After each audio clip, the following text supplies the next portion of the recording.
Na região central da África Oriental, está situada a pequena e encantadora nação de Uganda. Uganda é e tem sido, por um longo período, um país com poucos recursos.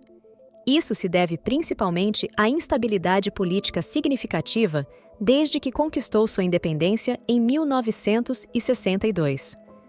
Há muito tempo, se especula que o país está à beira de experimentar um rápido crescimento econômico e desenvolvimento, graças a seus consideráveis depósitos de recursos naturais, vastas terras agrícolas férteis e uma grande população em idade produtiva.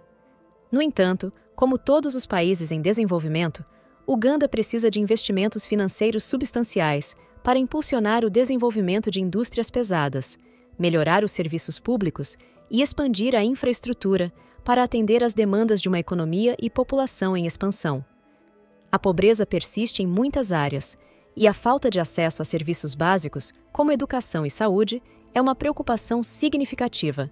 A infraestrutura limitada, a instabilidade política em algumas regiões e questões relacionadas à corrupção impactam o desenvolvimento econômico. Outra dificuldade importante é a vulnerabilidade do país a fenômenos climáticos extremos, que afetam a produção agrícola e a segurança alimentar. É por isso que Uganda elaborou um ambicioso plano mestre de aviação civil com uma duração de 20 anos para modernizar de maneira significativa o congestionado Aeroporto Internacional de Entebbe, que é o único do país. Situado a 65 quilômetros ao sudoeste da capital, o objetivo do projeto era transformar o aeroporto em um ponto central regional, algo especialmente crucial para um país sem costa marítima. Assim, em 2015, o país começou a procurar possíveis fornecedores de empréstimos para obter o montante significativo de capital necessário para um projeto tão ambicioso. Encontraram seu fornecedor no Banco de Exportação e Importação da China. O contrato de $207 milhões, com uma duração de 20 anos, assegurou o financiamento para iniciar a construção. À primeira vista, parece um acordo perfeitamente normal e mutuamente benéfico, mas que, na realidade, faz parte de um plano maior e enganoso, promovido pelo Partido Comunista Chinês para consolidar seu poder e alcançar o status de superpotência.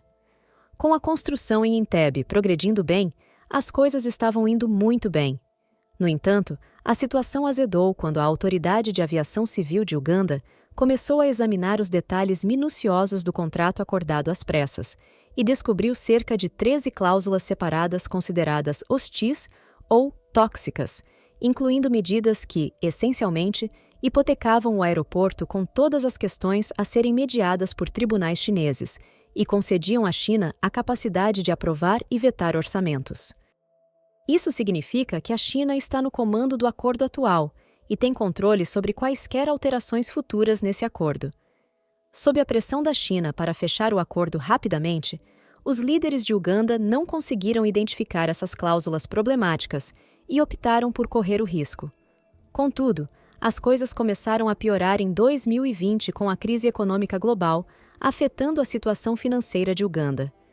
Numa tentativa urgente de renegociar o contrato no início de 2021, o banco chinês recusou. Até o final desse mesmo ano, surgiram boatos de que Uganda estava incapacitada de efetuar os pagamentos, resultando na tomada do aeroporto pela China em novembro. Embora a situação completa e a extensão do problema sejam atualmente desconhecidas, já que ambas as nações estão tentando manter as coisas em segredo. Logo, a finalização repentina do aeroporto não seria uma surpresa.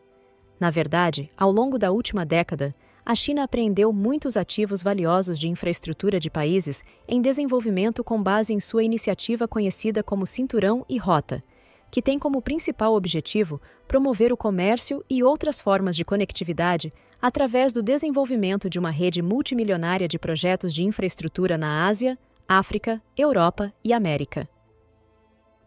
Sendo nomeado como o projeto do século pelo presidente Xi Jinping, a iniciativa busca expandir significativamente a infraestrutura global, com a China como epicentro econômico, consolidando-se como uma superpotência mundial. Abrangendo 65% da população mundial e 140 países, a China atraiu especialmente nações em desenvolvimento por meio de empréstimos massivos destinados a projetos de infraestrutura urgentemente necessários, totalizando mais de $500 bilhão até o momento. Para você ter uma ideia, os Estados Unidos gastaram $135 bilhões no Plano Marshall, ajustados pela inflação para ajudar a reconstruir a Europa Ocidental após a Segunda Guerra Mundial, mais de 4 vezes menos do que a Iniciativa Cinturão e Rota até o momento.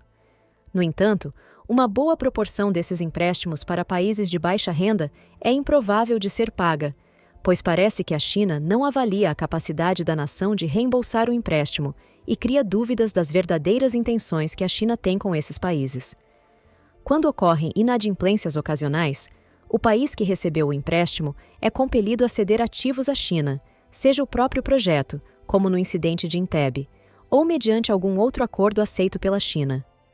Em 2019, o Quênia, vizinho sul de Uganda, esteve à beira de perder o controle do Porto de Mombasa, o maior porto da África e peça central da infraestrutura econômica do país. Embora tenha conseguido manter o controle do porto, o Quênia agora enfrenta o ônus de uma considerável carga de dívida com a China, resultando em mais de 40% de sua receita fiscal destinada ao pagamento desses compromissos. Um país que acabou perdendo seu porto foi o Sri Lanka, que agora arrendou o porto para a China pelos próximos 99 anos. Isso não é apenas um golpe significativo para a economia e soberania do Sri Lanka, mas também despertou temores de que a China possa usar o porto como uma base naval a apenas 200 milhas de seu rival geopolítico, a Índia. Uma situação semelhante ocorreu no Djibouti, proporcionando à China uma base naval avançada ao longo da rota de navegação mais importante do mundo. Ao analisar esses acordos chineses com países africanos, fica cada vez mais perceptível as verdadeiras intenções da China ao fornecer recursos para a África, e não é em benefício da população, mas de seus próprios interesses.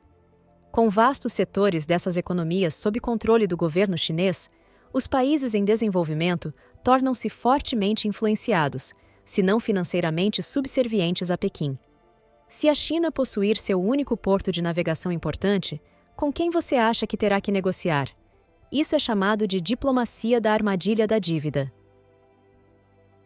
A estratégia da China pela iniciativa Belt and Road visa realocar a geração de riqueza e mão de obra barata para países de baixa renda, especificamente na África, enquanto transfere o mercado doméstico para a manufatura industrial e serviços mais complexos. Isso transforma a África na nova China da China, fazendo com que cada vez mais os países africanos fiquem dependentes e permaneçam pobres.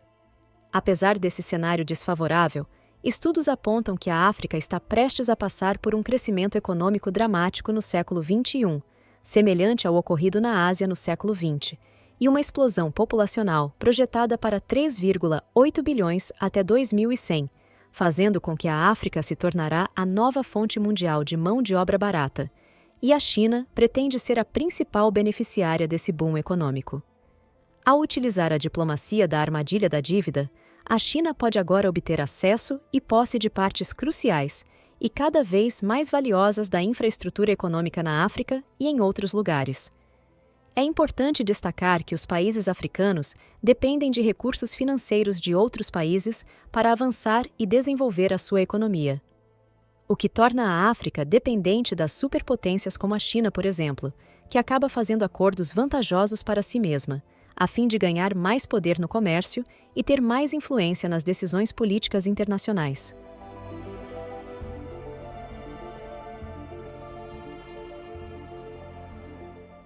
Você acredita que a África está condenada a permanecer na pobreza? Deixe a sua opinião nos comentários e confira mais vídeos clicando agora na tela final.